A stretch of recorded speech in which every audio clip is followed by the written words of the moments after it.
Hazrat Ali bin Abi Talib radiyallahu anhu states, I got a she-camel as a share from the booty of Badr along with Allah's Apostle sallallahu alaihi wasallam.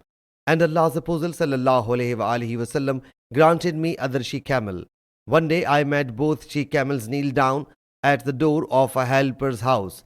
I intended to fetch idkhir grass on these she-camels to sell it. I was then accompanied by a goldsmith of Banu Qaynuqa.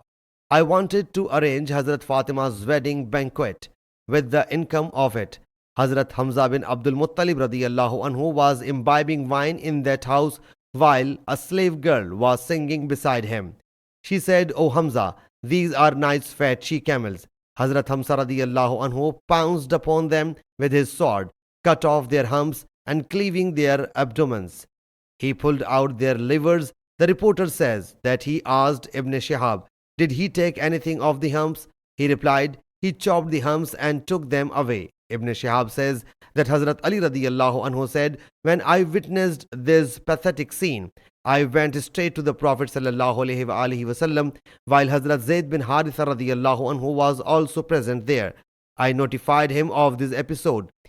He sallallahu alaihi wasallam set out along with Hazrat Zayd radiyallahu anhu, and I as well set off along with him. He sallallahu alaihi wasallam reached near Hazrat Hamza radiyallahu anhu and expressed fury at him. Hazrat Hamza whereupon raised his glance, looked at the Prophet sallallahu alaihi wasallam and then said, you are the slaves of my ancestors.